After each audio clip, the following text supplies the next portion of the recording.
तर्क किए बिना किसी चीज़ को मान लेना भी एक प्रकार की मानसिक गुलामी है। दोस्तों, यह वाक्य भगत सिंह के कहे हुए वाक्य हैं और भगत सिंह का आज जन्मदिन है। हम उनके जन्मदिन पर उन्हें सत नमन करते हैं। भारत के महान क्रांतिकारी शहीद आजम भगत सिंह का बलिदान आज पूरा देश कहीं न कहीं सम्मान से याद कर रहा है। साथियों, भगत सिंह कहते थे कि विचारों की क्रांति तलवारों की क्रांति से अधिक ताकतवर होती है। तलवार और पिस्तौल से क्रांति नहीं आती, बल्कि क्रांति तो विचारों से आती है। किसी व्यक्ति को आप मार सकते हैं, लेकिन उसके विचारों को मारना इतना आसान नहीं होता। विचार सदा सदा हमेशा हमेशा के लिए अमर हो जाते हैं। साथियों, भगत सिंह एक नास्तिक थे और इसीलिए वे हमेशा कहते थे कि जब भी आप किसी चीज़ को अपनाएं तो उसे पहले तर्क की कसौटी पर खरा उतरें, तभी उस चीज़ को अपनाएं। वरना अगर आप किसी चीज़ को बिना तर्क के अपना लेते हैं तो वह एक प्रकार की गुलामी है और आपके विकास में वह सबसे बड़ा रोड़ा है। देश की उन्नति तभी हो सकती है जब धर्म, जाति, मजहब से ऊपर उठकर विकास की बात कही जाए, सबके कल्याण और भलाई की बात कही जाए। भगत सिंह हमेशा इसी बात पर जोर देते थे। क्योंकि भगत सिंह मात्र 23 साल की उम्र में भारत को आज़ाद कराने के लिए फांसी के फंदे को चूम लिया। भगत सिंह, सुखदेव और राजगुरु, इन तीनों को 1931 में फांसी दिया गया था। साथियों, भगत सिंह का जीवन बहुत छोटा रहा, लेकिन इस छोटे से कार्यकाल में ही, छोटे से जीवन में ही इन्होंने यह साबित कर दिखाया कि अगर दिल में जुनून हो देश के प्रति तो छोटा सा जीवन भी एक बहुत कह सकते हैं कि अमर हो सकता है। और आज भगत सिंह हमारे सबके दिलों में अमर हो गए हैं और हमेशा हम भगत सिंह को सम्मान से याद करते हैं, क्योंकि उनका बलिदान देश के लिए बहुत महत्वपूर्ण था। और देश के आज़ादी की क्रांति में उनकी आहुति जब हुई, उसके बाद देश में एक तरह की ज्वाला फैल गई। नौजवानों ने भगत सिंह को अपना आदर्श मान लिया और भगत सिंह के बताए विचारों को बहुत तेज़ी से आगे बढ़ाया। भगत सिंह के विचार की बात कही जाए तो भगत सिंह के विचारों में इतनी ताकत है, उनके विचारों में इतनी क्रांति है कि अगर आज भगत सिंह के विचारों को नेता लोग अपना लेते तो हमारा देश विकास के रास्ते पर बहुत तेज़ी से आगे जाता।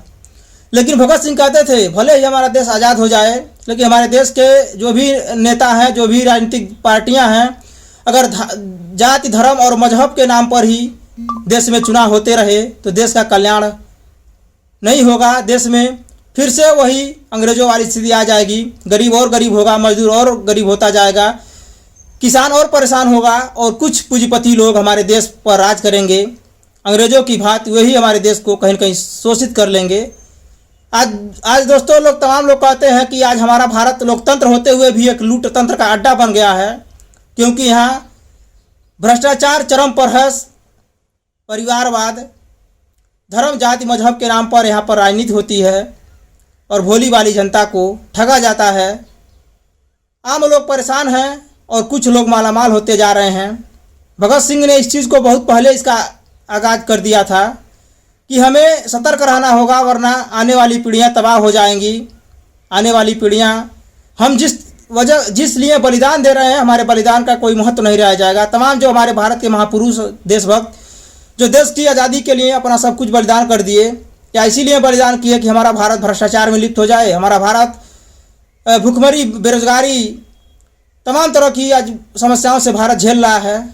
क्या उनके बलिदान का उद्देश्य यही था कि गरीब मजदूरों का विकास न हो, गरीब मजदूर परेशान हो जाए, नेता लोग देश को लूट लें, लोकतंत्र को लूट तंत्र का अड्डा बना लें? तो दोस्तों, आज चूँकि भगत सिंह का जन्मदिन है तो भगत सिंह के विचारों को हमें अपनाने की ज़रूरत है। भगत सिंह हमेशा कहते थे, चूँकि भगत सिंह नास्तिक थे और नास्तिक विचारधारा को उन्होंने आगे बढ़ाया। भगत सिंह कहते थे कि अंग्रेज हमारे ऊपर इसलिए नहीं राज कर रहे हैं क्योंकि उनके पास ताकत है। अंग्रेज इसलिए राज कर रहे हैं क्योंकि हम और आप आपस में मिले नहीं, हम और आपस में फूटे हुए लोग हैं। हम अपनी ताकत को नहीं समझ पा रहे हैं। हम धर्म, जाति के नाम पे एक दूसरे से लड़ रहे हैं और इसका फ़ायदा उठाकर अंग्रेज हमारे ऊपर शासन कर रहे हैं और हमारे देश को गुलाम बनाए हैं।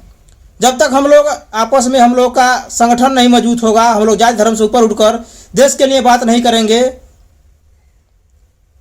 देवी देवताओं के चक्कर से बाहर उठकर जब तक हम अपने आप पर विश्वास नहीं करेंगे, हम अपनी ताकत को नहीं समझेंगे, तब तक हमारा देश आज़ाद नहीं होगा।